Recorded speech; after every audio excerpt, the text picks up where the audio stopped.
ನಮಸ್ಕಾರ, ನೀವು ನೋಡ್ತಾ ಇದ್ದೀರಾ ನ್ಯೂಸ್ ಫಸ್ಟ್ ಲೈವ್. ನಾನು ಸಬಾ ಹಕೀಂ. ಪ್ರಮುಖ ಸುದ್ದಿಗಳನ್ನ ನೋಡೋಣ. ಮೊದಲಿಗೆ ಹೆಡ್ಲೈನ್ಸ್.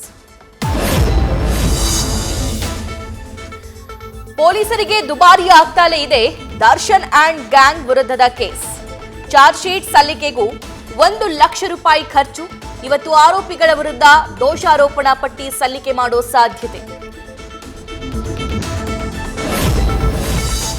ರೇಣುಕಾಸ್ವಾಮಿ ಹತ್ಯೆ ಕೇಸ್ನಲ್ಲಿ ಸ್ವತಃ ಠಾಣೆಗೆ ಬಂದಿದ್ದ ಪವಿತ್ರ, ಸ್ನೇಹಿತೆಗೆ ದರ್ಶನ್ರಿಂದಲೇ ಕರೆ ಮಾಡಿಸಿದ್ದ ಪೊಲೀಸರು. ಆರ್ಆರ್ ನಗರದ ಬಳಿಯೇ ಪವಿತ್ರಾಳನ್ನ ಲಾಕ್ ಮಾಡಿದ್ದ ಪೊಲೀಸರು. ವೃಷಭಾವತಿಯಲ್ಲಿ ರೇಣುಕಾಸ್ವಾಮಿ ಮೃತದೇಹ ಎಸೆಯೋ ಪ್ಲಾನ್. ಅನುಕುಮಾರ್ ಭಯದಿಂದಾಗಿ ಎಲ್ಲಾ ಉಲ್ಟಾ. ಆರೋಪಿ ಓಡಿಸ್ತಾ ಇದ್ದ ಸ್ಕಾರ್ಪಿಯೋನಿಂದಾಗಿಯೇ ಸಿಕ್ಕಿದ್ದು ಜಾಡು. ದಿನಕ್ಕೊಂದರಂತೆ ಬಯಲಾಗ್ತಾ ಇದೆ 8 ಗಂಡಂದಿರ ಮೋಸದ ಮಡದಿಯ ಮುಖವಾಡ. ಮೋಸ ಹೋದವರು ತಿರುಗಿ ಬಿದ್ರೆ ತಬಸ್ಸು ಮೈ ಮೇಲೆ ಬರ್ತಾ ಇದ್ದಂತೆ ಹೆಣ್ಣು ದೇವರು.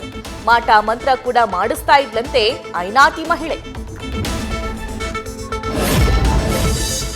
ಸಿದ್ದರಾಮಯ್ಯ ವಿರುದ್ಧ ಪ್ರಾಸಿಕ್ಯೂಷನ್ಗೆ ಅನುಮತಿ. ಪ್ಲಾನ್ ಬಿ ರೆಡಿ ಮಾಡಿಕೊಂಡಿದ್ಯಾ ಕಾಂಗ್ರೆಸ್ ಹೈಕಮಾಂಡ್.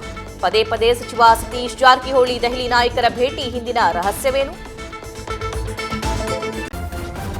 ನ್ಯೂಸ್ ಫಸ್ಟ್ ನಿರ್ಭೀತಿಯಿಂದ ನಿಮ್ಮ ಪರವಾಗಿ.